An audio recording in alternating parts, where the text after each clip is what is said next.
वला तक़ूलू लिमन युक़्तलू फ़ी सबीलिल्लाहि अमवात बल अहयाउन वलाकिन ला तशऊरून नबियुल अमीनुल करीम व नहनु अला ज़ालिका लमिनश शाहिदीन वश्शाकिरीन वल्हम्दुलिल्लाहि रब्बिल आलमीन। आइए हम और आप मोहब्बत व खुलूस के साथ आकाए कौनैन रहमत आलम नूर मुजस्सम जनाबे मुहम्मदुर रसूलुल्लाह सल्लल्लाहु ताला अलैहि वसल्लम की बारगाह करम में दरूद पाक की नज़रें पेश कर लें और पढ़ें अल्लाहुम्मा सल्ले अला सय्यदिना व शफीना व नबीना व मौलाना मुहम्मदिन मादनिल जूदी वल करम व आलिहिल किराम बारिक वसल्लिम सल्लु अलैहि सलातुम व सलामन अलैका या सय्यदी या हबीबी या रसूल अल्लाह सल्लल्लाहु ताला अलैहि वसल्लम। अभी आप मुझसे पहले शहनशाह तरन्नुम पैकर नगमात हज़रत नदीम फैज़ी से नातो मनक़बत के अशार समात फरमा रहे थे। वो आपको पिला रहे थे, आप पी रहे थे। वो आपको झुमा रहे थे, आप झूम रहे थे। खुदा करे कि ऐसे ही इश्क़ मुस्तफ़ा में झूमते रहे और फिर मेरे बाद वो जामे इश्क़ रिसालत लेकर हाजिर होंगे। थोड़ी देर मुझे भी बीच में बर्दाश्त कर लीजिए। एक बार और पढ़िए झूम कर अल्लाहुम्मा सल्ले अला सय्यदिना व शफीना व नबीना व मौलाना मुहम्मदिन मादनिल जूदी वल करम व आलिहिल किराम बारिक वसल्लिम सल्लु अलैहि सलातन दाइमतन अलैका या रसूल अल्लाह अलैका सलाम। बिलाशुबह नात का पढ़ना भी इबादत है और नात का सुनना भी इबादत है। जाहिर है कि जब एक नात खान नात पढ़ता है तो सच्चाई ये है कि मेहराबे इश्क में खड़े होकर वो अजान देता है। तो ये बहुत बड़ी सआदत है कि मेज़ने नूर पे खड़ा होकर वो अपने नबी को सदा लगा रहा हो और नबी उसकी सदा सुनकर उसकी तमन्नाओं के फूल, उसकी ज़िंदगी को तमन्नाओं के फूल से भर रहे हैं। सुनना चाहिए, नात सुनना इबादत है, नात कहना भी इबादत है। बहरहाल अगर आप बेदार हैं तो मेरी तकरीर की कड़ी को पिछली कड़ी से जोड़ दीजिए, क्योंकि मैं सिलसिले से गुफ्तगू कर रहा हूँ और मैंने पहले ही शब ये कहा था कि ये मेरे लिए जलसे गाह नहीं है बल्कि क्लास रूम है। तो मैं कोशिश ये करूँगा कि लतीफ़ा, चुटकुले और हंसी की बातों से हटकर वो गुफ्तगू करूँ जो आपकी आखिरत का सरमाया बन जाए और आपसे ज़्यादा मेरी आखिरत का सरमाया बन जाए। चुटकुले आप सुनते हैं, अब आप बताएं कि ज़िंदगी तड़प रही हो और लोग कहे आप लतीफ़े सुनाइए, हालात बम बरसा रहे हों और आप कहें मुझे चुटकुले सुनाइए, माहौल का मिजाज बरहम हो और आप कहिए कमरुज़्ज़मा कोई लतीफ़ा सुनाओ। तो मैं लतीफ़ा तो नहीं सुना सकता हूँ, मदीने में पहुँचा सकता हूँ। सुभान अल्लाह। मैं लतीफ़ा तो नहीं सुना सकता हूँ, गुंबदे खजरा का दीदार करा सकता हूँ। मैं लतीफ़ा तो नहीं सुना सकता हूँ, करबला के रेगज़ार पे जाके इश्क़ हुसैन के मनाजिर दिखा सकता हूँ। मैं लतीफ़ा तो नहीं सुना सकता हूँ, असगर का वो दर्द पेश कर सकता हूँ। मैं लतीफ़ा तो नहीं सुना सकता हूँ, अकबर की जवानी की कहानी सुना सकता हूँ। मैं लतीफ़ा तो नहीं सुना सकता हूँ, ज़ैनब का सब्र पेश कर सकता हूँ। मैं लतीफ़ा तो नहीं सुना सकता हूँ, औनो मोहम्मद के बागपन दे सकता हूँ। मैं लतीफ़ा तो नहीं सुना सकता हूँ, इमाम हुसैन के सर की वो अजमतें बता सकता हूँ। सुभान अल्लाह, सुभान अल्लाह, सुभान अल्लाह। अब लतीफ़ा सुनने का वक्त नहीं है, अब निगाहों में आंसू भरने का वक्त है। अब कब तक आप लतीफ़ा सुनेंगे और लतीफ़े की बुनियाद पर जिंदा रहेंगे? आइए कुरान क्या कह रहा है उसे सुनिए, इस्लाम की तारीख क्या बोल रही है उसे सुनिए। हमारे इन मोहसिनों ने इस्लाम को हम तक पहुंचाने के लिए क्या कुर्बानियां दी हैं, उस कुर्बानी की दास्तान सुनिए। क्या दास्तान थी, क्या कहानी थी? जाहिर है कि मैं किसी मनचले की कहानी आपको नहीं सुना रहा, मैंने उन शख्सियात की कहानी सुनाई है कि जिनके नाम में अल्लाह ने वो तासीर रखी है कि अगर गुनहगार नाम ले ले तो नेकोकार बन जाता है। सुभान अल्लाह। हजरत सैयदना अमीरुल मोमिनीन सैयदना अमीर माविया रदी अल्लाह ताला अन पे मेरी कल गुफ्तगू खत्म हुई थी। कौन हजरत अमीर माविया हैं? जिनका विसाले पुरमलाल सन 60 हिजरी में हुआ, माह रजबुल मुरज्जम में। और मैंने अर्ज किया था कि किसी भी सहाबी के साथ बदजनी अपने ईमान से हाथ धो लेना। हजरत मौलाए कायनात और हजरत अमीर माविया में जंग क्यों हुई ये मैंने बता दिया। हजरत अमीर माविया और सैयदा आयशा में जंग क्यों हुई वो भी वजह यही थी, जिसे जंगे जुमल और जंगे सिफीन कहते हैं। दोनों का मकसद सिर्फ ये था कि कातिलाने उस्मान को मेरे हवाले कीजिए या खिलाफत से दस्तबरदार हो जाइए। हजरत अली ने कहा ऐसा नहीं होगा, हालात बरहम हैं, मुआफिक होंगे, मैं कातिलाने उस्मान का अंजाम देख लूंगा। ये लोग समझे नहीं और आगे बढ़ गए, जंग हुई, दोनों में सहाबा शहीद हुए। न हम इन्हें बुरा कहेंगे न उन्हें बुरा कहेंगे, इसलिए कि ये वो लोग हैं जो बख्शे बख्शाए हैं, जिन्हें नबी ने कहा कि बख्शे हैं। चाहे वो अमीर माविया की तरफ से हो, मौलाए कायनात की तरफ से हो, सैयदा आयशा की तरफ से हो, जिस तरफ से भी हो, अल्लाह पाक के नबी ने जन्नत की सनद दे दी है तो दुनिया की कोई ताकत सनद को छीन नहीं सकती है। खुद इमाम अहले सुन्नत आला हजरत रदी अल्लाह ताला अन्हो ने हजरत अमीर माविया की अजमतों बुलंदी के हवाले से 4 रिसाले तहरीर फरमाए, 1-2 नहीं। मैंने कहा ना कि मैं लतीफ़ा नहीं सुनाऊंगा, मैं इल्म आपको पेश करूंगा। ये आसान बात नहीं है कि इमाम अहले सुन्नत का कलम कितना मोहतात है। आप देखिए कि नानपारा का जो नवाब था उसके यहाँ मुशायरा था, बड़ी मन्नत समाजत उसने की कि हुजूर नवाब की शान में कोई कलाम कह दीजिए। आला हजरत ने कहा अहमद रजा का कलम इसलिए नहीं है कि दुनियादार के लिए वो कलम उठे, अहमद रजा का कलम मदनी सरकार के लिए उठता है। वो कमाल हुस्ने हुजूर है कि गुमान नक्श जहां नहीं, यही फूल खार से दूर है, यही शम्मा है के धुआं नहीं।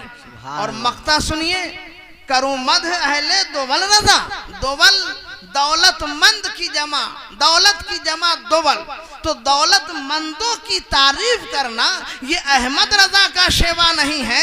अहमद रजा जब तारीफ करता है तो लिखता है उनकी महक ने दिल के गुंजे खिला दिए हैं, जिस राह चल दिए हैं कूचे बसा दिए हैं। तो आला हजरत फरमा रहे हैं करूं मध अहले दोवल रजा, पड़े इस बला में मेरी बला, मैं गदा हूं अपने करीम का, मेरा दीन ना पारे ना नहीं। नानपारा शहर का नाम है, ये आला हजरत की फिक्र का एहतमाम है कि शहर को शेर में इस्तेमाल कर दिया। नान पारा पारे नाम, रोटी का टुकड़ा। आला हजरत कहते हैं कि मैं अपने शेर को बेचता नहीं हूं, मैं अपने शेर को रोटी के टुकड़े पे फरोख्त नहीं करता हूं। तो वो आला हजरत जिनका कलम इतना मोहतात है और वो हजरत अमीर माविया की शान में 4 रिसाले लिख रहे हैं। और लिख रहे हैं का मतलब अब ज़माने में लिखा है, अब वो छप गया है। किसी को शौक हो तो फतावा रज़विया पढ़ ले। फतावा रज़विया शरीफ में वो सारे रिसाले शामिल हैं जिसमें हजरत सैयदना अमीरुल मोमिन सैयदना अमीर माविया रज़ी अल्लाह अन्हु की अज़मत उन्होंने बयान की है। तो अब हजरत अमीर माविया की जिंदगी का आखिरी लम्हा, अब मैं करबला ला रहा हूं आपको। आखिरी लम्हा है, वक्त बहुत करीब है, फालिज ज़दा है। यजीद ने पूछा कि अब्बा जान अब कौन खलीफा होगा? तो आपने फरमाया खलीफा तुम हो, मेरे बाद नाइब तुम हो गए। खलीफा की तुम बात ही खत्म हो गई। अब सल्तनत को तुम ही संभालोगे, लेकिन मेरी नसीहत है, इस पे तुमको अमल करना है। का अब्बा जान बताएं नसीहत क्या है? का नसीहत ये है कि पहले हुसैन और हसन को खिलाना तब तुम खाना, पहले हसन और हुसैन को पिलाना तब तुम पीना, पहले हसन और हुसैन को पहनाना तब तुम पहनना। कुछ जालिम ऐसे भी हैं जो आज यजीद को रज़ी अल्लाह अन्हु कहते हैं। कहिए माज़अल्लाह, अल्लाह तुम्हारा हश्र उन यजीदियों के साथ बनाए। और हम लोग हुसैनी हैं, अल्लाह हम सब का हश्र हुसैनियों में फरमाए। कल महशर में जब हुसैन जन्नत में जा रहे हो तो ऐ महरथा के सुन्नी सहीउल अकीदा मुसलमानों, तुम्हें सोचने की जरूरत नहीं है। जिधर हुसैन होंगे उधर आप होगे, जिधर हुसैन की अजमतें होंगी उधर आप होगे। इसलिए कि जिंदगी भर जो हुसैन का जिक्र करेगा वो हुसैनी हो जाता है। तो हजरत हुसैन को रज़ी अल्लाह ताला अन्हु कहना है।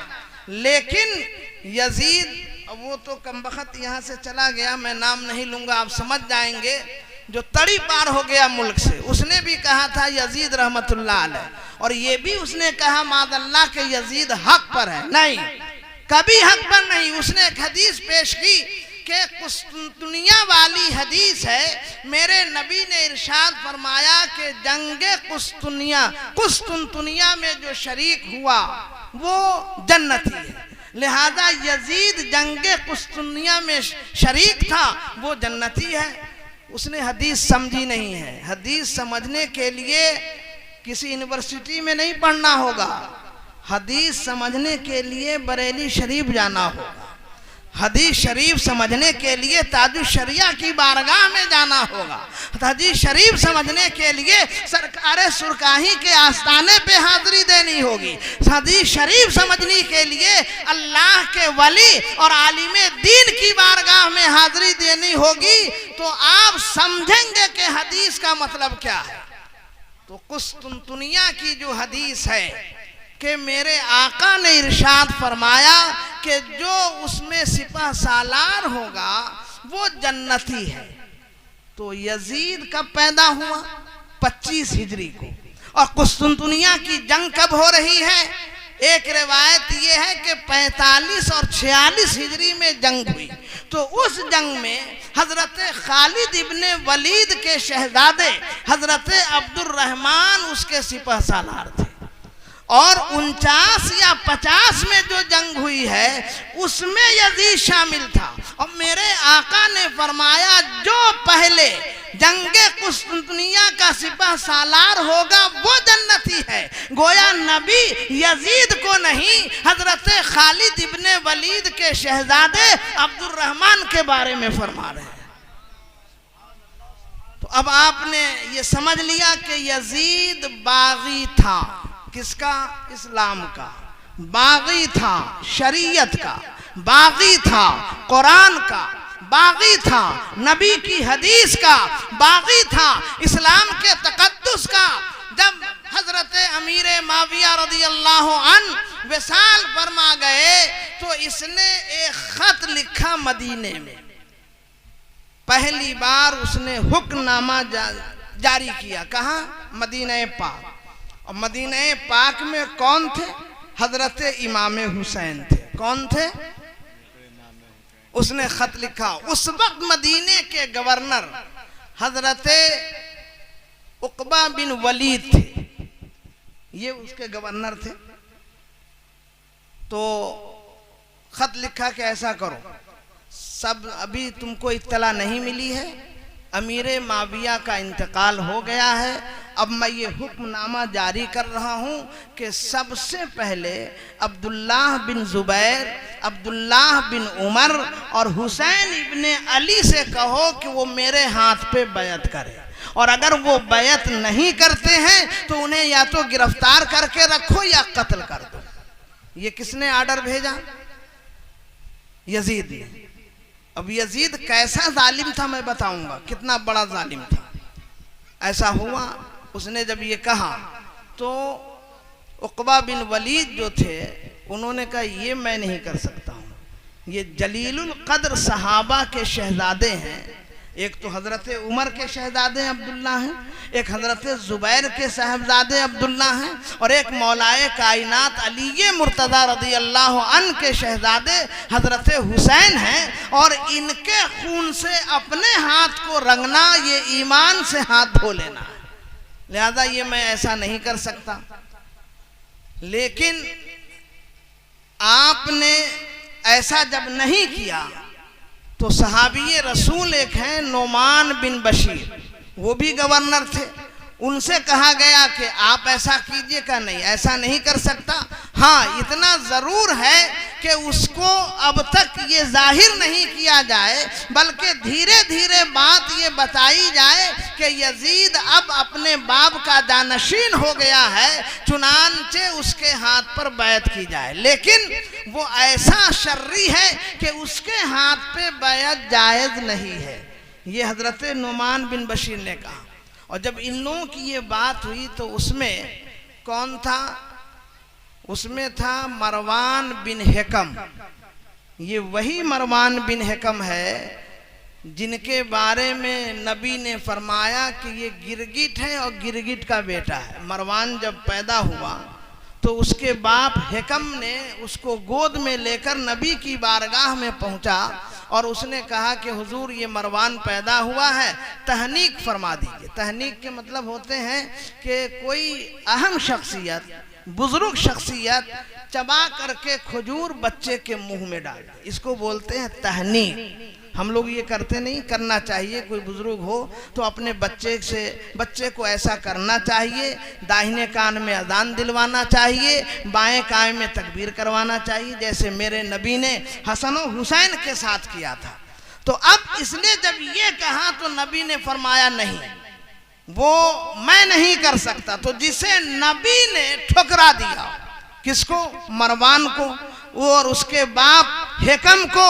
अब वो मशवरा दे रहा है नुमान बिन बशीर को कि ऐसा कीजिए, यजीद को खत लिखिए कि ये नुमान बिन बशीर जो है ये आपके आर्डर को पालन नहीं कर रहा है, आपके हुक्म की तकमील नहीं कर रहा है, लिहाजा कोई इससे जालिम गवर्नर यहाँ मुकर्रर कर दीजिए। तो अब जानते हैं क्या हुआ? यजीद ने किसको मुकर्रर किया? अब्दुल्लाह इब्ने ज़ियाद को। ये बसरा का गवर्नर था, और जब ये बसरा का गवर्नर था तो मदीने के गवर्नर उकबा बिन वलीद और कूफा के गवर्नर हजरत नुमान बिन बशीर और बसरा का गवर्नर अब्दुल्ला इब्ने ज़ियाद। तो हजरत नुमान बिन बशीर ने कहा मैं भी ये नहीं कर सकता, उकबा बिन वलीद ने भी कहा मैं भी नहीं कर सकता। तो अब यजीद ने इब्ने ज़ियाद को बसरा से लेकर के भेजा और कहा कि तुम जाओ और कूफा के गवर्नर बन जाओ। अपने भाई उस्मान को बसरा में रख दिया और अब ये कूफा पहुंच गया। और कूफा जब पहुंचा तो अब जानते हैं कैसे पहुंचा। पहले तो जब हजरत हुसैन को मालूम हुआ कि अब ये मुझसे बैत करवाना चाहता है, तो बिना किसी मुज़ाहमत के, देखिए मैंने कल अर्ज किया था कि जिस दिन हजरत इमाम हुसैन आली मकाम की विलादत हो रही है, उसी दिन शहादत की खबर भी दी जा रही है। और ख़ुद मेरे नबी फरमा रहे हैं कि हज़रत जिब्राईल ने वहाँ से मिट्टी ला के दी और अर्ज़ किया, आका जिस दिन ये मिट्टी सुर्ख हो जाए आप समझ लें कि आपका लाल शहीद हो गया है। और नबी का इल्मे गैब यहाँ भी नज़र आ रहा है कि वो मिट्टी मेरे आका ने किसी और ज़ौजाए मोहतरमा को नहीं दिया, बल्कि उस ज़ौजाए मोहतरमा को दिया जो उस वक्त जिंदा रहेंगे, और उनका नाम हजरत उम्मे सलमा है। न हजरत आयशा को दिया, न हजरत उम्मे हबीबा को दिया, न और किसी ज़ौजाए मोहतरमा को दिया, बल्कि हजरत उम्मे सलमा को दिया। और ये फरमाया कि सुनो, ये बाटल में महफूज कर लो, शीशी में महफूज कर लो, और जिस दिन समझना कि ये मिट्टी सुर्ख हो गई है, यकीन कर लेना कि मेरा लाल शहीद हो गया है। अब हजरत हुसैन कह रहे हैं कि मैं उसकी बैत तो नहीं कर सकता। मैंने कहा हुसैन बैत कर लेते अकबर की जवानी बच जाती, बैत कर लेते असगर का बचपना बच जाता, बैत कर लेते औनो मोहम्मद के बागपन बच जाते, बैत कर लेते कासिम के सेहरे की लड़ियां बच जाती, बैत कर लेते ज़ैनब का सब्र बच जाता, बैत कर लेते आपका वजूद बच जाता। ए हुसैन बैत क्यों नहीं किया? तो हजरत हुसैन का हर उठता हुआ नक्शे कदम बोल रहा है, कमरू ज़मा अगर आज हुसैन यजीद के हाथ पे हाथ दे देता, यजीद का खानदान तो बच जाता, कुरान नहीं बचता। और मेरे नबी ने मुझे इसलिए पाला था कि हुसैन खानदान मिटा देना, कुरान को बचा ले। हजरत इमाम हुसैन अली मकाम रदी अल्लाह ताला अन्हु अब मदीने से रहलत कर रहे हैं मक्के की तरफ, किसी को इत्तला नहीं दी, और उनके इल्म में है कि ये जबरदस्ती करेगा बैत के लिए। चुनांचे रात के सन्नाटे में इमाम हुसैन मदीने से मक्का के लिए रवाना हो रहे हैं। तारीख कौन सी है? 4 शाबानुल मुअज्जम की तारीख है। हजरत इमाम हुसैन शाबान को रवाना हो रहे हैं मदीने के लिए, मदीने से मक्का के लिए। अब मुझे जरा दिल पे हाथ रख के बताइए कि वो हुसैन जिनका बचपना मदीने में गुजरा हो, वो हुसैन जिनकी जवानी मदीने में गुजरी हो, वो हुसैन जिनका लम्हा लम्हा मदीने में गुजरा हो, वो हुसैन जिनकी सुबह शाम मदीने में गुजरी हो, वो हुसैन जिनकी साथ मदीने में गुजरी हो, जिनकी हर घड़ी मदीने में गुजरी हो, वो जब मदीने से रुखसत हो रहे होंगे तो क्या हाल होगा? नाना भी यहीं सो रहे हैं, भाई हसन भी यहीं सो रहे हैं, माँ फातिमा भी यहीं सो रही है, पूरा खानदान सो रहा है। मदीना मदीना है। अरे ये वो मदीना है कि मेरे नबी फरमाते हैं गुबारुल मदीनते शिफाउन, मदीने के मिट्टी में शिफा है। आज हुसैन उस मदीने को छोड़ के मक्का जा रहे हैं, हुसैन के दिल पे क्या गुजरी होगी। लेकिन अगर जा रहे हैं तो हमारे लिए जा रहे हैं, अगर जा रहे हैं इस्लाम बचाने जा रहे हैं, अगर जा रहे हैं कुरान बचाने जा रहे हैं, अगर जा रहे हैं नाना की शरीयत बचाने जा रहे हैं, अगर जा रहे हैं रसूलुल्लाह का किरदार बचाने जा रहे हैं। उन्होंने कहा सुनो, मैं सब कुर्बान कर सकता हूँ, लेकिन जो मेरे नाना ने दिया है मैं वो नहीं दे सकता। बज़ाहिर दुनिया ये समझ रही थी कि ये हुसैन का हाथ था, हुसैन यजीद के हाथ पे हाथ दे देते क्या होता। गलत। ये सिर्फ हुसैन का हाथ नहीं था, ये वो हाथ था जिसमें इमामुल अंबिया का हाथ था, ये वो हाथ था जिसमें कमोबेश 1 लाख या 2 लाख 24,000 अंबिया का हाथ था। आप और हम हुसैन का हाथ समझ रहे हैं, लेकिन तारीख बोल रही है कमरू ज़मा तन्हा हुसैन का हाथ नहीं है। हजरत आदम से लेके नबी नाज़े रहमत तक सब दस्ते करम दस्ते हुसैन में नजर आ रहे हैं। मैं अपना हाथ दे देता ना,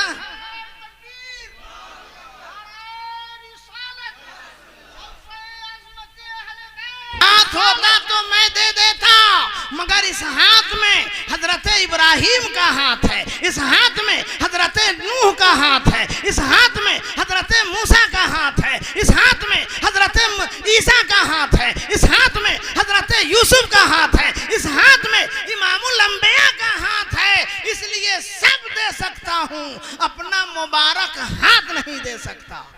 और क्यों दे दूं? इसी हाथ में कुरान है।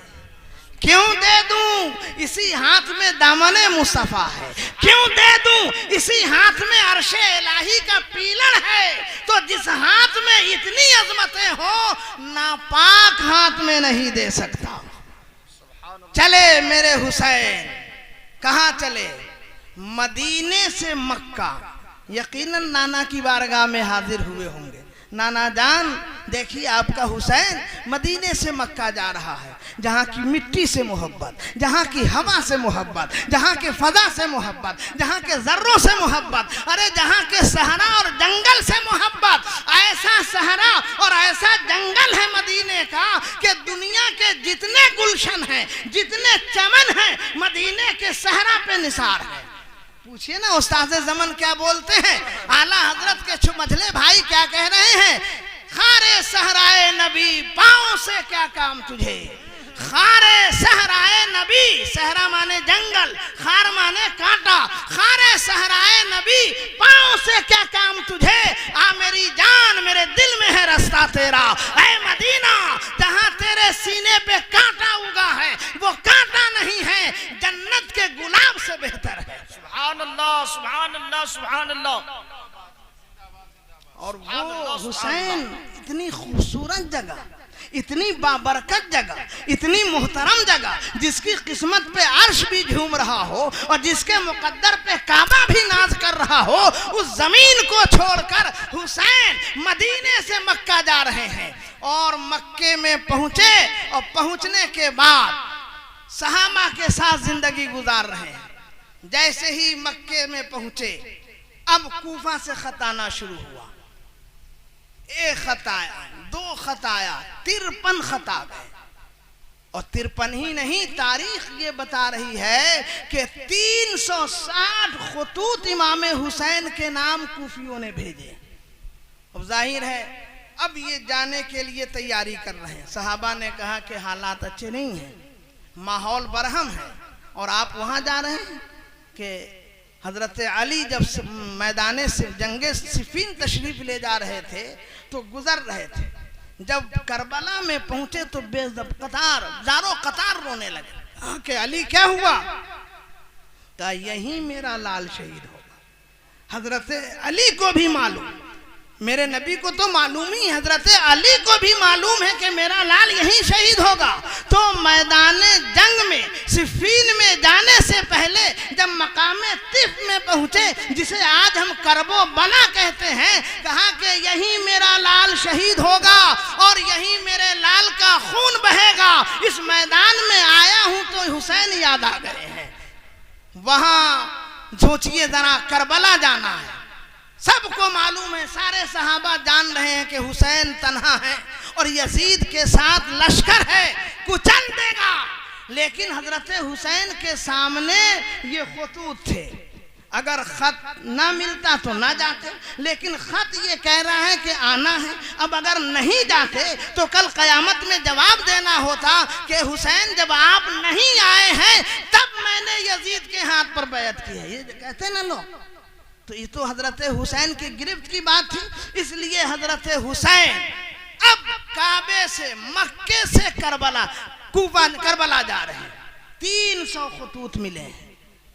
तो ऐसा है कि हजरत हुसैन रदी अल्लाह अन्हु ने अपने चचाजाद भाई हजरत मुस्लिम, जो हजरत अकील के शहजादे हैं, हजरत अकील हजरत अली के भाई हैं, जा रहे हैं। तो हजरत मुस्लिम ने कहा ऐसा कीजिए भाईजान कि आप यहीं तशरीफ रखें और मैं हालात का जायजा लेता हूँ, कूफे में जाकर हालात क्या है देख लूँ, कूफियों की मोहब्बत आपके साथ क्या है। तो अब हजरत मुस्लिम इब्ने अकील अपने 2 शहजादे हजरत मोहम्मद और हजरत इब्राहिम के साथ चले हैं और कूफा पहुंचे। और हजरत हुसैन अभी कहाँ हैं? मक्के शरीफ में सहाबा के साथ जिंदगी गुजार रहे हैं। बार बार सहाबा किराम, हजरत सईद खुदरी हैं और भी किबार सहाबा जो फरमा रहे हैं कि हुसैन न जाए आप कूफा, कहा नहीं मैं तो जाऊंगा, इसलिए कि खत आया है और मैंने अपना नुमाइंदा बनाकर मुस्लिम इब्ने अकील को भेज दिया है, अब वो जो खबर कहेंगे मैं उस पर अमल करूंगा। तो हजरत मुस्लिम इब्ने अकील जब कूफा में पहुंचे हैं तो कूफिया जानते हैं कितने कूफी वहां मौजूद थे?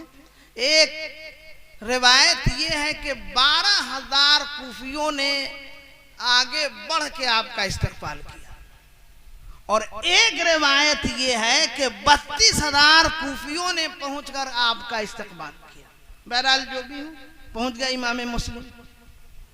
और जितने लोग थे उस वक्त उन लोगों ने हजरत इमाम मुस्लिम के पीछे नमाज अदा की। अब मालूम है ना कि Ibn Ziyad, Abdullah Ibn Ziyad को जब यजीद को जब ये खबर मिली कि मुस्लिम इब्ने अकील मक्के से कूफा पहुंच चुके हैं और अक्सर लोगों ने मुस्लिम इब्ने अकील के हाथों पर बैअत कर ली है, तो अब वो डरा कि ऐसा तो नहीं है कि मेरी हुकूमत खतरे में है। जाहिर है कि जो बादशाह होता है उसके सामने सिर्फ हुकूमत होती है, लोगों की जाने नहीं होती, सिर्फ हुकूमत का नशा होता है, बाकी क्या है वो नहीं देखता है बादशाह। तो उसने देखा कि अब मेरी हुकूमत छिन जाएगी, तो एक जालिमो जाबिर गवर्नर जिसे अब्दुल्ला इब्ने ज़ियाद कहते हैं उसको वहां भेजा और हजरत नोमान बिन बशीर को माजूल कर दिया, हटा दिया उस ओहदे से। तो अब वो पहुंचा, कैसे पहुंचा? हजरत मुस्लिम इब्ने अकील के पीछे सभी लोग नमाज पढ़ रहे हैं। कूफा की जामे मस्जिद में एक पूरा मजमा लगा हुआ है, लोग नमाज पढ़ रहे हैं। तो ये चोर दरवाजे से नहीं बल्कि जो हिजाज का रास्ता है, मदीने का रास्ता, उस रास्ते से और अरबी लिबास पहन के रात के हिस्से में वो आ रहा है। क्योंकि इन लोगों को मालूम था कि इमाम आली मकाम तशरीफ ला रहे हैं, तो इसलिए उसने भी वही रास्ता इख्तियार किया जो मक्के से कूफा आता है। उसने समझा कि अगर मैं छुप करके जाऊंगा तो मेरा एहतराम होगा, पहले ही जाहिर हो जाए तो लोग मेरे करीब नहीं होंगे। चुनाचे रात की तारीकी में अरब रास्ते से, हिजाजी रास्ते से, अरबी लिबास में जब कूफे के अंदर दाखिल हुआ तो तकरीबन बहुत सारे लोग गांव से निकल के इस्तकबाल के लिए इसलिए खड़े थे कि हजरत इमाम अली मकाम आ रहे हैं। और उसने अपने चेहरे पे पर्दा किया हुआ था, चेहरा ढाक लिया था कि पहचाने नहीं। तो लोग भीड़ लगाए हुए थे, बड़ी भीड़ थी, और फिर उस भीड़ के बीच में ये गुजर रहा है शानो शौकत के साथ। और अब तक लोग यही समझ रहे हैं कि इमाम हुसैन तशरीफ लाएं। देखिए किस तरह धोखे देते हैं ये लोग। यानी यजीदी कल भी धोखा दे रहा था और आज भी यजीदी धोखा दे रहे हैं। फर्क इतना है कि कल करबला के मैदान में, आज पूरी दुनिया में धोखा दे रहे हैं, लेकिन दे रहे हैं यजीदी धोखा। हजरत इमाम मुस्लिम पूरी शानो शौकत के साथ अभी वहां तशरीफ फरमा है, और जैसे ही ये पहुंचा इसने कहा कि ऐ लोगों, मैं इमाम आली मकाम नहीं हूं, अब्दुल्ला इब्ने ज़ियाद हूं। चेहरे से नकाब उठाया, लोगों ने देखा ओ ये तो कमबख्त आ गया है। तो जितने लोग आए थे इस्तकबाल के लिए सब वापस हो गए। अब उसने अपनी रुसवाई देखी तो सबसे पहले उसने गवर्नर हाउस पर कब्जा किया, गवर्नर हाउस पे कब्जा कर लिया। हजरत मुस्लिम बिन अकील ये कहाँ आराम फरमा थे? हजरत मुख्तार बिन अबू उबैदा के घर क़याम फरमा थे। किनके घर? हजरत मुख्तार बिन अबू उबैदा, उनके घर क़याम फरमा थे। और पूरे कूफा के लोगों को मालूम था कि हजरत मुस्लिम उनके घर क़याम फरमा है। और जब इब्ने ज़ियाद गवर्नर हाउस पे काबिज हुआ तो उसने कूफा के जो बड़े बड़े लोग थे, कबीले के सरदार थे, सबको जमा किया। और जमा करने के बाद तहरीर लिख, सुनो ये यजीद की हुकूमत है और यजीद के ही हाथ पर बैत करनी होगी। अगर तुम लोगों ने मुस्लिम इब्ने अकील के हाथों पे बैअत की तो तुम्हारी खैर नहीं है, वरना तुम लोगों की लाशें तड़पेंगी। और जो बड़े बड़े लोग थे उसको किले में कैद कर दिया। अब ये बात मुश्तहर थी कि हज़रत मुस्लिम इब्ने अकील मुख्तार बिन अबू उबैदा के घर आराम फरमा है, तो हज़रत मुस्लिम इब्ने अकील ने कहा ऐसा करो कि मैं किसी दूसरे घर में मुंतकिल हो जाता हूँ, वरना सबसे पहले तुमको और तुम्हारे घर वालों को इब्ने ज़ियाद तकलीफ़ देगा और हो सकता है कि कत्ल करवा दे। तो आप वहाँ से निकल आए और कहाँ आ गए? हानी बिन उरवा के घर। ये लोग कौन थे? ये वो लोग थे जो अहले बैत से मोहब्बत फरमाया करते थे। आ गए हजरत और उसी के घर में आप तशरीफ़ फरमाए। कई रोज़ हो गए लेकिन कोई ख़बर नहीं इब्ने ज़ियाद को कि हज़रत मुस्लिम इब्ने अकील कहाँ आराम फरमाए। बड़ी मुश्किल से उसने एक जासूस को निकाला जो मुल्क शाम का था और उसका नाम था माकल। उसको उसने 3000 दिरहम दिए और कहा कि पता लगाओ मुस्लिम इब्ने अकील कहाँ है। तो वो 3000 दिरहम लेकर कूफा की जामे मस्जिद में पहुंचा तो क्या देखा कि एक सूफी सिफत इंसान है जो नमाज पढ़ रहे हैं। और वो कौन थे? हज़रत मुस्लिम इब्ने औसजा। कौन थे वो? ये मुहिब्बाने अहले बैत से थे। मुस्लिम इब्ने औसजा वो नमाज पढ़ रहे थे। इसने भी चेहरा यानी अंदाज ऐसा बताया कि मैं भी मुहिब्बाने अहले बैत हूँ। सलाम पेश किया और कहा कि आप जानते हैं हज़रत मुस्लिम इब्ने अकील कहाँ आराम फरमा है? कहा ये बात तुम मुझसे क्यों पूछ रहे हो? कहा आपकी सूरत बता रही है कि आप मुहिब्बाने अहले बैत से हैं और मैं भी मुहिब्बाने अहले बैत से हूँ, तो सही पता आप ही देंगे। का वजह? का ये 3000 दिरहम है, हज़रत खिदमत में तोहफ़ा पेश करना है। तो हज़रत भी समझ गए। जाहिर है कि उस वक्त के लोग बड़े नेक हुआ करते थे।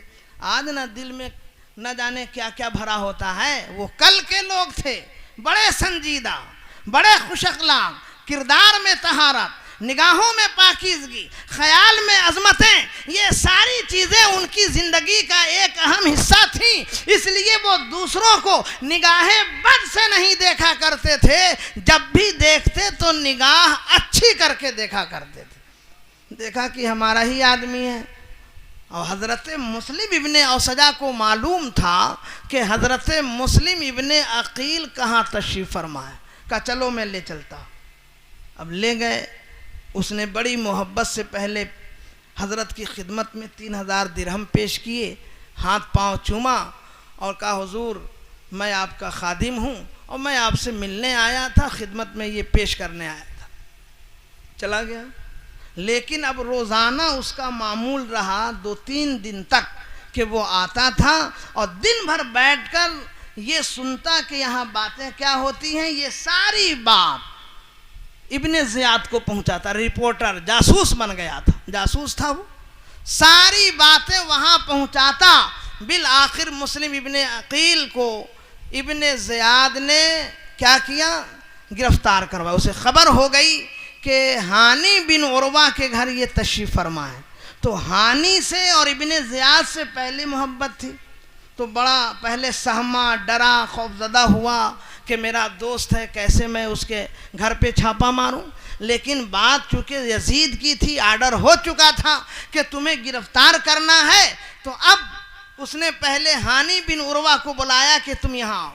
कहा कि मेरी तबीयत ख़राब है, मैं आ नहीं सकता हूँ, कल आऊँगा। तो हज़रत हानी बिन उरवा कल तशरीफ़ ले गए तो कहा कि तुम मेरे दुश्मन को और यजीद के दुश्मन को अपने घर में पनाह दिए हुए हो, मादल्ला। बताइए कि मुस्लिम इब्ने अकील जो नबी की निगाहों के परवरदा, उसे जालिम कह रहा है कि मेरा दुश्मन। सोच लीजिए कितना बदबख्त है ये। बहरहाल उसने कहा कि तुम उनको मेरे हवाले करो। हज़रत हानी बिन उरवा ने कहा सुनो, ये नहीं हो सकता है कि मैं मेहमान को तुम्हारे हवाले करूँ। वो मेरे यहाँ मेहमान है ना, और मैं तुम्हें उनके हवाले करूंगा तो तुम उन्हें कत्ल कर दोगे। और ये अरब की शराफत के खिलाफ है कि कोई मेज़बान अपने मेहमान को कत्ल करवा दे, लिहाजा मेरी गैरत इतनी मर नहीं गई है कि मैं अपने मेहमान को तुम्हारे हवाले कर दूं। कहा अच्छा नहीं करोगे तो वहीं पे उसने पुलिस को हुक्म दिया कि इसके सर और होंठ पे डंडा मारो। तो आर्डर पर हानी बिन उर्वा के सर और होंठ पे उसने डंडा बटराना शुरू किया, खून निकल गए। मशहूर हो गई कूफे में ये बात कि हानी बिन उर्वा शहीद कर दिए गए। जब ये खबर मुश्तहर हुई, क्योंकि हानी बिन उर्वा भी उस शहर के मुअज़्ज़ज़ लोगों में थे, उनका ख़ानदान बड़ा था, कबीला मोहतरम था। जब कबीले के लोगों को मालूम हुआ कि उनको कत्ल कर दिया गया है तो सारे लोग तलवार लेकर और गवर्नर हाउस का घेरावा कर दिया, हिसार में ले लिया। अब इब्ने ज़ियाद ने देखा कि हालात ख़राब हो रहे हैं और हमारी मुखालफत में तलवारें निकलने वाली हैं, तो क्या किया, काजी शुरैह जो उस ज़माने के काजी थे उनसे कहा कि देखिए ये कत्ल नहीं हुआ है, हाँ पिटाई ज़रूर हुई है, आप उनके ख़ानदान वालों से कह दीजिए कि इनका कत्ल नहीं हुआ है बल्कि वो हिसार में हैं, गिरफ्तार हैं। जब काजी बिन शुरैह वहाँ गए और उन्होंने ये कहा तो कबीले के लोग ठंडे पड़ गए। लेकिन याद रखिए, जब हज़रत इमाम मुस्लिम हज़रत हानी बिन उर्वा के घर से बाहर निकले, हाथ में तलवार थी और आपके साथ तकरीबन 30 से 40 हज़ार का मजमा था। अगर वो चाहते, अगर उन्हें हुकूमत होना था, अगर उन्हें सरवत होना था, अगर उन्हें अमारत होना था, अगर उन्हें दौलत होना था, अगर उन्हें शोहरत होना था, तो 40,000 के अफराद उनके कब्जे में थे। एक इशारा कर दे, इब्ने ज़ियाद के गोश्त के टुकड़े टुकड़े कर देता। लेकिन हजरत मुस्लिम इब्ने अकील ये नहीं चाहते थे, वो ये चाहते थे कि बेला वजह किसी का खून मेरे हाथों से न बहे, चुनांचे आपने कोई मुज़ाहमत ना की। और हैरत ये है कि कल तक 40,000 लोग इमाम मुस्लिम के पीछे हैं, लेकिन जब इब्ने ज़ियाद ने शहर के कबीले के बड़े बड़े लोगों को गिरफ्तार कर लिया तो अब उनके पीछे एक आदमी भी नजर नहीं आ रहा है। इसीलिए कूफियों की बेवफाई मशहूर है। अली मुस्लिम इब्ने अकील गए नहीं थे, बुलाए गए थे, खुद नहीं गए थे, दावत देकर बुलाए गए थे। लेकिन दावत दे के बुलाना और फिर मेहमान के साथ ऐसा सलूक करना, ये कितनी गंदी हरकत और किस कदर गलत बात है। इसीलिए कूफियों की बेवफाई आज भी मशहूर है। हज़ीराने मिल्लत इस्लामिया, अब इब्ने ज़ियाद ने सिपाहियों का लश्कर हानी बिन उर्वा के घर भेजा कि जाओ उन्हें गिरफ्तार करो। अब मालूम हुआ और यकीन हो गया कि मैं गिरफ्तार हो जाऊंगा, तो हजरत ने भी तलवार निकाल ली और चलती रही तलवार। जाहिर है कि नबी के ख़ानदान के लोग हैं ना, कितने शजा, कितने बहादुर, कितनी तवानाई और बाजुओं में कितनी हिम्मत है, वो तो नबी के शहजादों से कोई पूछे। हज़रत मुस्लिम इब्ने अकील हैं, तन्हा एक तरफ हैं और तकरीबन 400-500 का मजमा एक तरफ, वो तलवारें चला रहा है। हज़रत मुस्लिम इब्ने अकील हर वार को रोक रहे हैं, लेकिन कब तक रोकते, चलाते चलाते खुद प्यास लगी और आपने एक दीवार का सहारा ले, और जब दीवार का सहारा लिया तो वो लोग आगे बढ़ गए। रात हो गई, हजरत परेशान है, एक दरवाजे से गुजरे, बड़ी प्यास लगी थी, खातून दरवाजे पे बैठी थी। कहा कौन है? कहा मैं मेहमान हूँ। कहा कौन मेहमान? कहा मुस्लिम इब्ने अकील। कहा कहाँ से आए? कहा मक्के से। कहा अच्छा आप ही मुस्लिम इब्ने अकील हैं? कहा हाँ। कहा क्यों, क्या बैठे हैं? कहा कि मुझे प्यास लगी है, पानी पिला दो। ठीक है, तो उस खातून ने पानी भी पिलाया, एक घर को साफ किया, बिस्तर लगाया, फिर रात में खाना खिलाया। और इधर हंगामा है कि कोई मुस्लिम इब्ने अकील को तलाश करे, वो कहाँ है। उसी का शौहरे नाबकार लालची, उसने कहा कि अरे इनको तुम रखे हुए हो अपने पास और यहाँ पूरे कूफा में शोर हो रहा है कि उनको गिरफ्तार करके लाओ। जैसे ही सुबह हुई, हजरत मुस्लिम इब्ने अकील को हारिस ले करके कहाँ पहुँचा, इब्ने ज़ियाद के पास। हजरत के हाथ में तलवार है।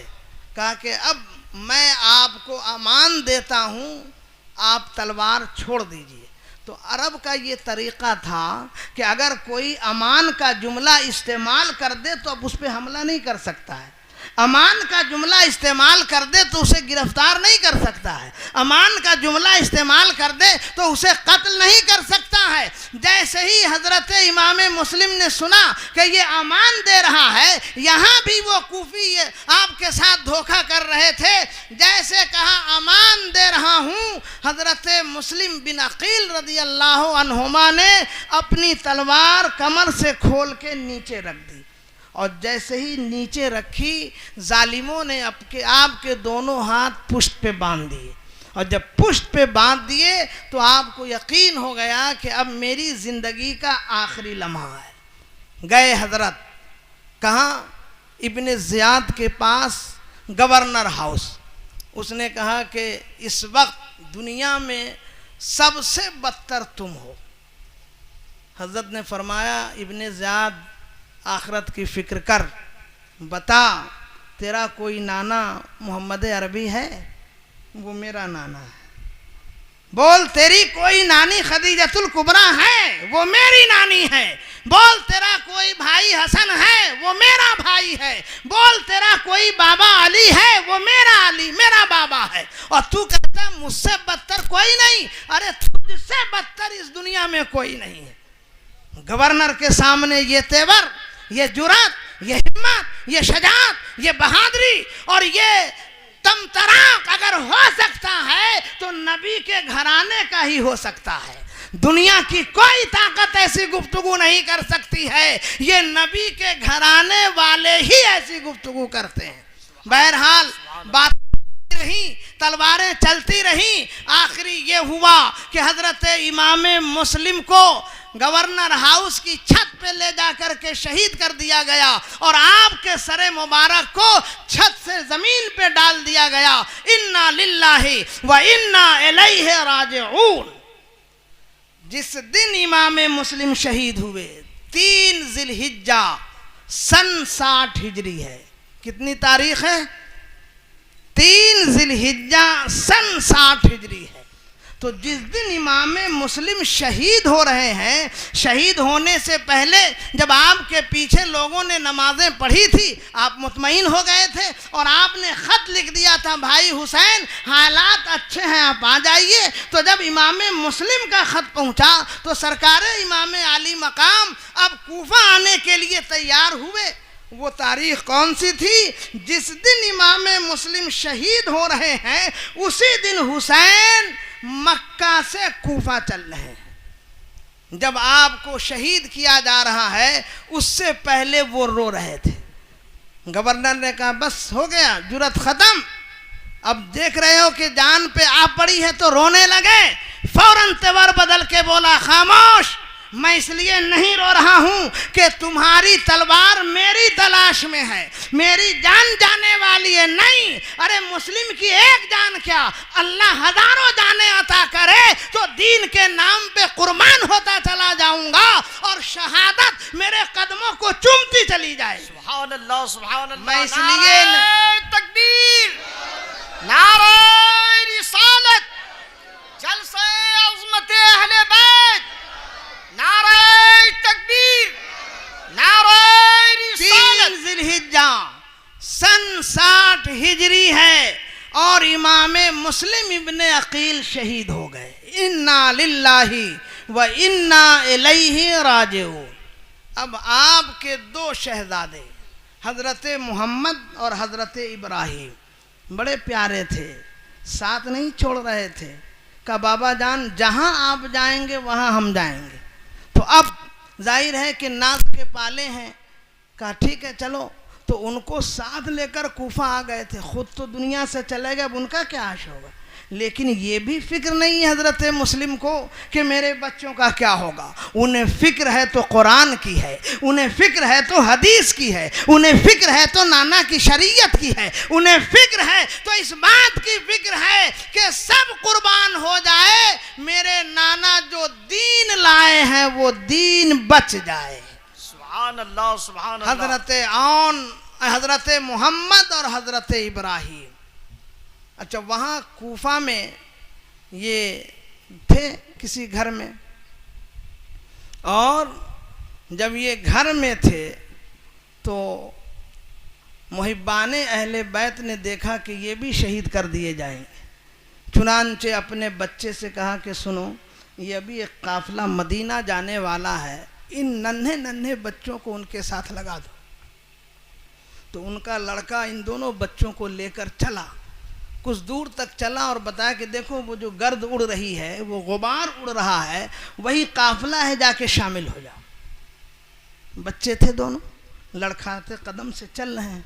अभी खबर नहीं है कि बाबा दुनिया से जा चुके, लेकिन इतनी तो बात ज़रूर समझ में आ रही थी कि मैं परदेश में हूँ, गरीबुल वतनी की ज़िंदगी है, कोई पुरसाने हाल नहीं है, कोई जख्म पे मरहम रखने वाला नहीं है, कोई पूछने वाला नहीं है। दर्द कदम कदम पे पुकार रहा है, तड़प कदम कदम पे जंजीरें बन रही हैं, और परेशानियां हमारे जिस्म का हिसार कर रही हैं। ये ज़रूर सोच रहे होंगे, तेज़ी से जा रहे थे मगर काफिला बहुत दूर जा चुका, आप रास्ता भूल गए और रात भर उसी जंगल में, उसी सहरा में घूमते रहे, और सुबह हुई तो देखा वहीं थे जहां से चले थे।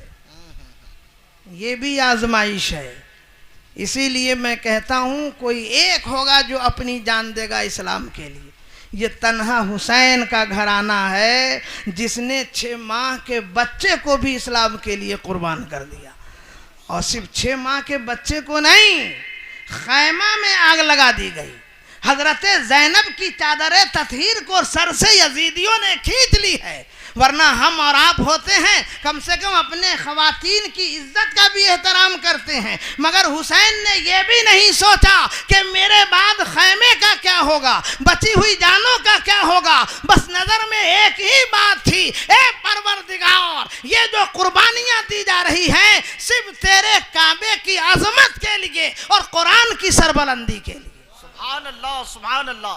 अज़ीज़ाने मोहतरम, दोनों बच्चे हैं, देखा कि धूप हो गई है तो जानते हैं आ गए आबादी में। और जब आबादी में आए तो किसी ने पूछ लिया कौन हो, कह दिया मुस्लिम के बच्चे हैं। बच्चे हैं ना, और वो भी नबी के, वो झूठ नहीं बोलते हैं।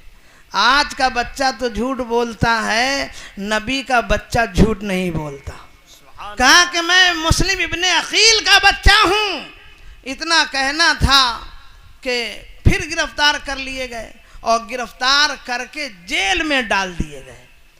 तो वहाँ मशकूर नामी एक दारोग़े जेल था, वो भी मुहिब्बाने अहले बैत से था।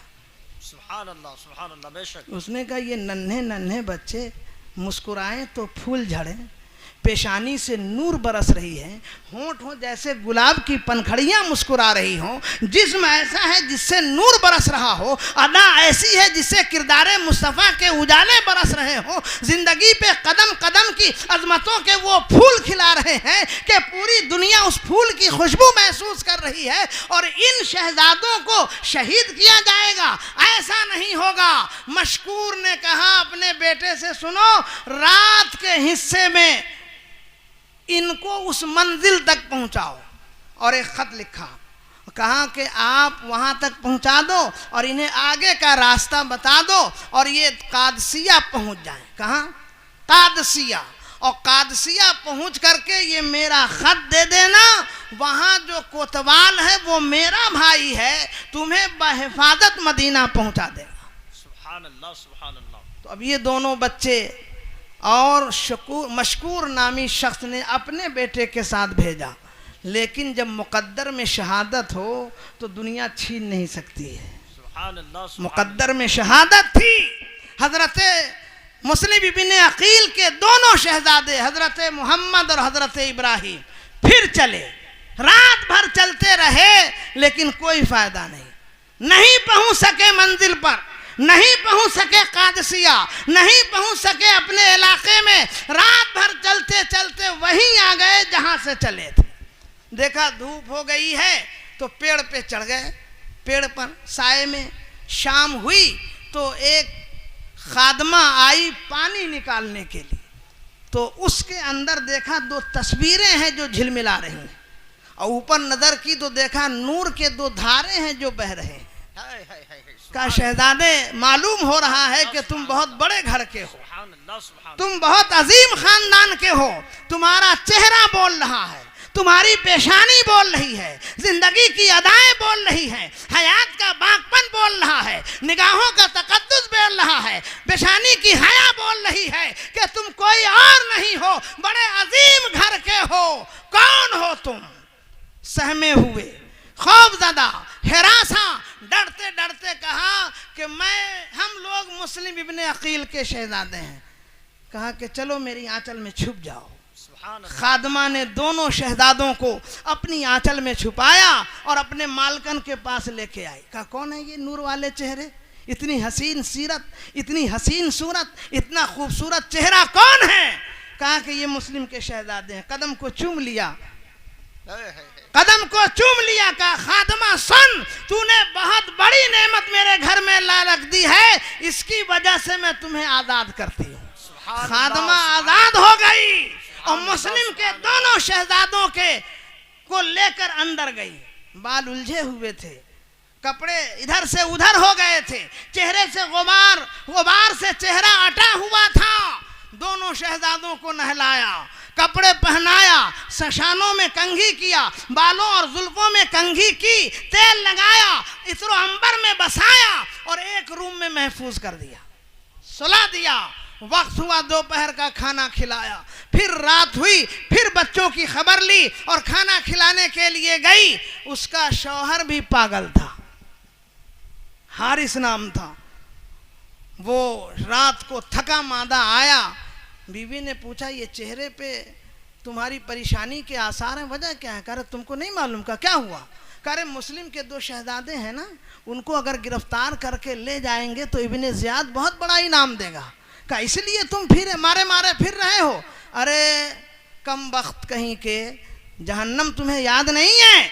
उनके साथ तुम अगर ये हरकत करोगे तो तुम्हें जहन्नम मिलेगी। एक तमाचा मारा का जन्नत जहन्नम बाद में, पहले इनाम ले लें। माज़अल्लाह। बहरहाल थका मादा था, सो गया। रात के आधे हिस्से गुजरे हैं तो दोनों शहजादे बिस्तर पे एक दूसरे भाई के गले पकड़ के सोए थे। ख्वाब देखा। क्या ख्वाब देखा?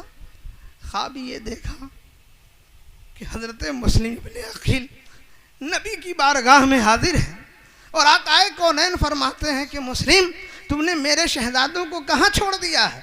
क्यों बयाबान में छोड़ दिया है? क्यों सहरा में छोड़ दिया है? क्यों तन्हा छोड़ दिया है? क्यों नहीं अपने साथ लाए हो? हजरत मुस्लिम इब्ने अकील कहते हैं या रसूल अल्लाह, चंद लम्हों की बात है, वो शहजादे भी अब आ जाएंगे। ये ख्वाब देखा बड़े भाई ने भी और छोटे भाई ने भी। जैसे ही ये ख्वाब देखा आंखों में आंसू आ गए। बच्चे थे, कब तक जब्त कर पाते? गरीबों मुसाफिर थे, कब तक जब्त कर पाते? मुसाफरत की घड़ी थी, कब तक जब्त कर पाते? गरीबुल वतनी थी, कहाँ तक बर्दाश्त कर पाते?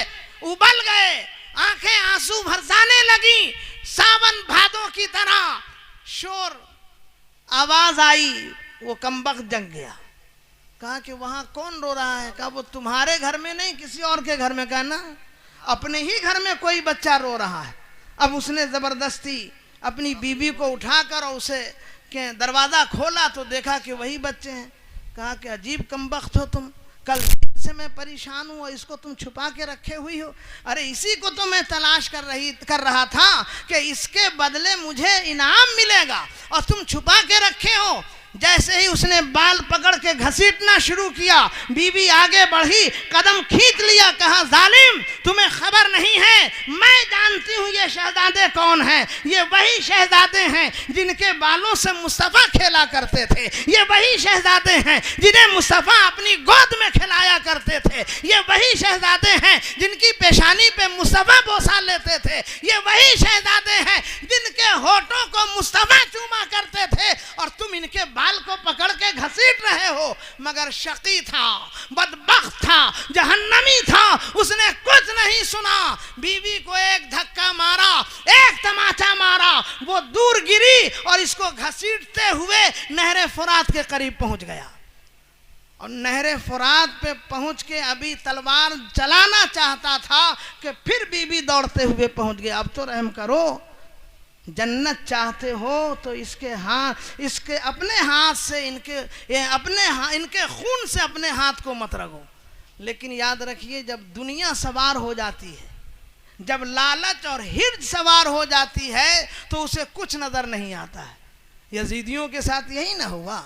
अरे हुसैन तख्त के लिए थोड़े परेशान थे, मादल्ला, हसन तख्त के लिए परेशान थे। अरे जिनका तख्त अर्शे आदम हो, जिनके नाना अर्शे आदम पर जाए और अर्शे आदम नीचे हो और मुस्तफ़ा का कदम ऊपर हो, वो कैसे अजीम है मुस्तफ़ा।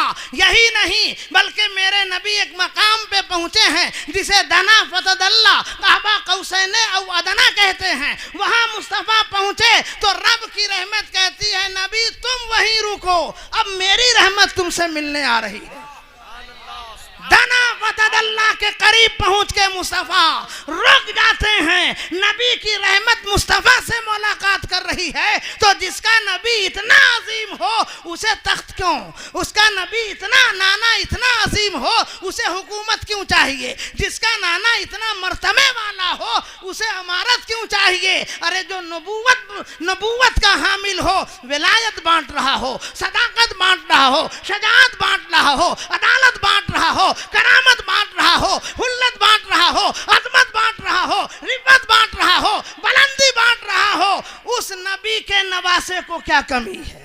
सुभान अल्लाह। नारे तकबीर, नारे रिसालत, जलसे अज़मत अहले बैत, नारे तकबीर। बहुत कोशिश की हारिस की बीवी ने कि ये अपने हाथ को उसके खून से रंगने को अपने आप को बचा ले, लेकिन मुकद्दर में जहन्नम, कर क्या सकता था।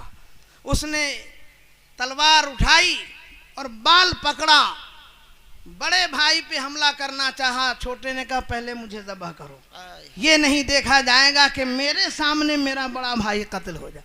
आज भाई भाई एक दूसरे से तलवार लेके कत्ल कर रहा है। कैसे हैं हम हुसैनी, दावा करते हम हुसैनी हैं, लेकिन एक गज जमीन अगर एक इधर से उधर हो गई है तो एक भाई की तलवार दूसरे भाई के गर्दन को तलाश कर रही है। हुसैनियों, अगर तुम्हारी जिंदगी बेदार है, हुसैनियों अगर तुम्हारा दिल बेदार है, हुसैनियों अगर तुम्हारा किरदार बेदार है, हुसैनियों अगर तुम्हारी किस्मत बेदार है, हुसैनियों अगर तुम्हारी तकदीर बेदार है, हुसैनियों अगर तुम्हारी अदा बेदार है और अपने को हुसैनी कहते हो तो भाई भाई पे तलवार न चलाओ, दुश्मने मुस्तफा पे तलवार चलाओ। बेशक बेशक।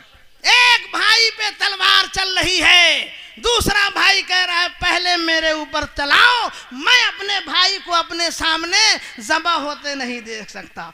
कैसी थी वो मोहब्बत, कैसा था वो अखलाक, कैसी थी वो हमदर्दी, कैसा था वो उन्स, कैसा था वो इखलास। आज सिर्फ कहानियां बन के रह गई हैं या किताबों में महफूज हो गई हैं। अब हमें समाज में ये चीज़ें नज़र नहीं आ रही हैं, लेकिन हम ही को ये चीज़ पैदा करनी होगी। सिर्फ हुसैन का जिक्र सुनना काफ़ी नहीं है, सिर्फ करबला की दास्तान सुनना काफ़ी नहीं है, सिर्फ करबला की कहानी सुनने से आप जिंदा नहीं रहेंगे, बल्कि करबला वाले ने जो किरदार पेश किया है उस किरदार को जिंदा करना होगा। और जब किरदार जिंदा होगा तो हम कह सकते हैं कत्ले हुसैन असल में मर्ग यजीद है, कत्ले हुसैन असल में मर्ग यजीद है। इस्लाम जिंदा होता है हर करबला के बाद। वाह, सुभान अल्लाह, सुभान अल्लाह। पहले बड़े भाई को शहीद किया, इन्ना लिल्लाहि व इन्ना इलैहि राजिऊन। दूसरे भाई को शहीद किया, इन्ना लिल्लाहि व इन्ना इलैहि राजिऊन। दोनों की लाशें दरियाए दजला के अंदर डाल दी और दोनों के सर को लेकर गवर्नर हाउस में हारिस पहुंचा। इब्ने ज़ियाद ने कहा ये किसका सर है? क्या नहीं मालूम?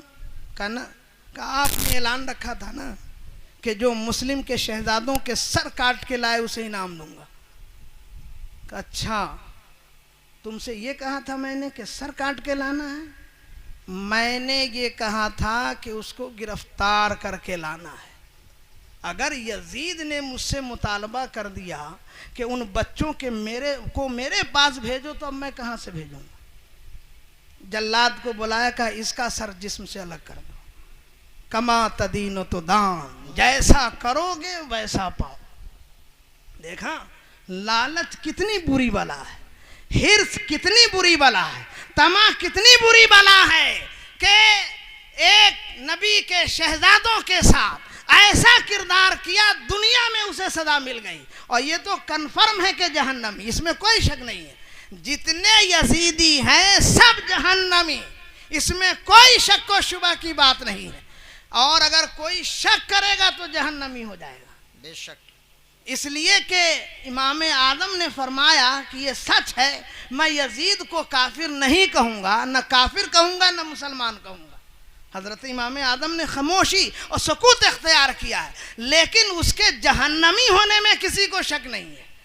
समझ गए आप? तो हज़रत मुस्लिम इब्ने अकील भी शहीद हो गए और हज़रत मुस्लिम इब्ने अकील के दो शहजादे हज़रत मोहम्मद और हज़रत इब्राहीम शहीद कर दिए गए। इन्ना लिल्लाही व इन्ना इलैहि राजिऊन। ये कौन सी तारीख है? जिस तारीख को हुसैन मक्के से कूफा आ रहे हैं। और मैंने तारीख बताई ना कि 4 जिलहिज है, और उस तारीख में इमाम मुस्लिम शहीद हो रहे हैं। अब इन उलमाए किराम से पूछिए कि ये जिलहिज्जा का जो महीना है ये हज का महीना है, नहीं मालूम है ना आपको? मालूम है ना भाई? बेशक बेशक। कि शव्वाल का महीना गुजरता है और ज़िकात से लोग जाना शुरू कर देते हैं, और 10 जिलहिज को हज होता है असल, और उससे पहले जो इबादतें हैं वगैरह वगैरह वो सब शुरू हो जाती हैं। तो जिलहिज्जा का महीना पूरी दुनिया का मुसलमान काबे में आ रहा है, और हुसैन काबे को छोड़ के करबला क्यों जा रहे हैं? बोलिए क्यों जा रहे हैं? लोग कहते हैं कि ये हुकूमत की जंग थी, ये ओहदे की जंग थी। मैंने कहा ना, ओहदा हुसैन के लिए। अरे ओहदा तड़प रहा है कि काश मैं हुसैन की बारगाह में पहुंच जाऊं। हुसैन नहीं ओहदे के मुतलाशी हैं, हुसैन तख्त के आरजूमंद नहीं है। तख्त ये चाहता है कि जिस पे हुसैन के कदम पड़ जाएं उस तख्त का मुकद्दर ऊंचा हो जाएगा। सुभान अल्लाह, सुभान अल्लाह। पूरी दुनिया का मुसलमान काबे में जा रहा है, और ऐ हुसैन आप काबे को छोड़ के करबला क्यों जा रहे हो? तो हजरत हुसैन का उठता हुआ नक्शे कदम बोल रहा है, कमरुज़्ज़मा दुनिया का मुसलमान काबे में इसलिए आ रहा है। एक जुमला नोट कीजिए, मैं बड़ी जिम्मेदारी से बोल रहा हूँ, उलमा भी तवज्जो दे। इमाम हुसैन आली मकाम रदी अल्लाह ताला अन्हो का नक्शे कदम बोल रहा है, कमरुज़्ज़मा पूरी दुनिया का मुसलमान अपने अपने मुल्क और शहर को छोड़ के काबा इसलिए आ रहा है कि वो अपने को हाजी कहलाएगा, अपनी अजमत में 4 चांद लगाएगा, अपनी किस्मत में 4 चांद लगाएगा, अपनी तकदीर को बुलंद करेगा। दुनिया का मुसलमान काबा इसलिए आ रहा है कि अपनी अजमत में 4 चांद लगाए, और हुसैन करबला को छोड़ के काबा को छोड़ के करबला इसलिए जा रहे हैं कि काबा की अजमत को 4 चांद लगा दे। सुभान अल्लाह, सुभान अल्लाह, सुभान अल्लाह। काबा के गिलाफ को 4 चांद लगा दे। सुभान अल्लाह। मकामे इब्राहीम को 4 चांद लगा दे, सफा और मरवा को 4 चांद लगा दे, हतीम को 4 चांद लगा दे, मिदाबे रहमत को 4 चांद लगा दे, हजरे अस्वद को 4 चांद लगा दे। सुभान अल्लाह, सुभान अल्लाह। नारे तकबीर, नारे रिसाल। जो काबे की अजमत को बुलंद कर रहा हो, कौन हुसैन जो काबे के वकार को बुलंद कर रहा हो, कौन हुसैन जो हतीम की बुलंदियों को समझा रहा हो, कौन हुसैन जो मकामे इब्राहीम की रिफतों को बता रहा हो, कौन हुसैन जो सफा और मरवा की नजाकतों को बता रहा हो, कौन हुसैन जो अपने नाना की शरीयत की लताफत को बता रहा हो, वो हुसैन बोल रहे हैं कि पूरी दुनिया काबे में आ रही है और नबी का नवासा काबा छोड़ के करबला जा रहा है। सुभान अल्लाह, सुभान अल्लाह। कहाँ के बेशक। आप इतनी दूर से वहां जा रहे हैं और काबा कहा कि यहीं से आप काबे को बचा लेते। कहा नहीं, आप जरा आइए और देखिए कि जब बहुत ज़्यादा ये होती है ना, बोल्ट की मशीन या वो क्या लगाते हैं यहाँ पर जिसमें ये लाइन होती है ना, लाइन, अरे यहाँ जो ऊपर लगा होता है ट्रांसफार्मर, जब बड़ा ट्रांसफार्मर हो और उसकी लाइन कहीं इधर से उधर हो जाए तो बहुत दूर लिख दिया जाता है डेंजर, नहीं लिखते हैं? करीब में क्यों नहीं लिखा? 1 किलोमीटर लाल से लिख दिया जाता है डेंजर, खतरा। आप खतरे में ना जाएं, वहीं से कहीं बच के निकल जाएं। तो पता चला खतरा जितना बड़ा होता है उतने ही दूर से आगाह किया जाता है। तो करबला का खतरा आसान खतरा नहीं था, इतना बड़ा खतरा था कि अगर हुसैन ना बचाते तो आज सरों पे टोपी ना होती, चेहरे पे दाढ़ी ना होती, इश्क़े मुस्तफ़ा ना होता, मस्जिदों में नमाजी ना होते। तो हुसैन ने करबला जाके काबे की अजमत बचा के बता दिया कि मैं वो हूँ जो अपने नाना का सच्चा नवासा। सुभान अल्लाह, सुभान और अल्लाह। सुनिए, जितने भी मुल्क हैं हर मुल्क की सरहद मुतय्यन है ना? हिंदुस्तान पाकिस्तान, जहाँ सरहद ख़त्म हुई इधर हिंदुस्तान का झंडा, उधर चीन और हिंदुस्तान, जहाँ जिस मुल्क की सरहद ख़त्म होती है वहीं उसका झंडा लग जाता है कि नहीं? ऐसा है। तो हर मुल्क की सरहद ख़त्म हो जाती है, मगर हुसैन आपकी हुकूमत की सरहद को ख़त्म होना नहीं है। हर दिल में हुसैन है, हर निगाहों में हुसैन है, हर मुल्क में हुसैन है, हर ज़माने में हुसैन है, हर तेवर में हुसैन है, हर तहरीर में हुसैन है, हर तफसीर में हुसैन है, हर शेर में हुसैन है और नबी के हर फरमान में हुसैन है। सुभान अल्लाह। इंसान को बेदार तो हो लेने दो, इंसान को बेदार तो हो लेने दो।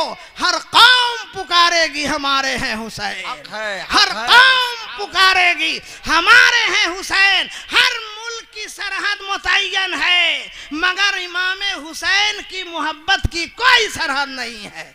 हर मुल्क में इमाम हुसैन की अजमतों का झंडा है, हर दिल में इमाम हुसैन की मोहब्बतों का आलम है और हर निगाहों में अजमत हुसैन की मोहब्बतों के फसील देखने को मिल रहे हैं। सुभान अल्लाह। अज़ीज़ान मिल्लत इस्लामिया, कुरान अज़ीम इरशाद फरमा रहा है, वला तक़ूलू लिमन युक़्तलू फ़ी सबीलिल्लाहि अमवात बल अहयाउ वलाकिन ला तशऊरून।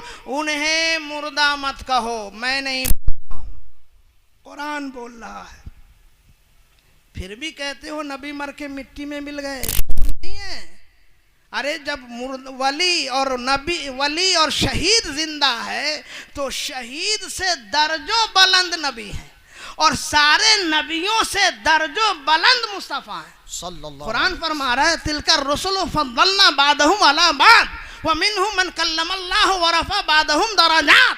ये कुरान का फरमान है, जो दर्जों बुलंद हो उनके बारे में इतना घटिया ख्याल कि मर के मिट्टी में मिल गए, वो तुम्हारा नबी होगा जो मर के मिट्टी में मिल गया। मेरा नबी कल भी जिंदा था, आज भी जिंदा है, सुबह क़यामत तक जिंदा रहेगा। इमाम अहमद रज़ा बोल पड़े, तू जिंदा है वल्लाह, तू जिंदा है वल्लाह।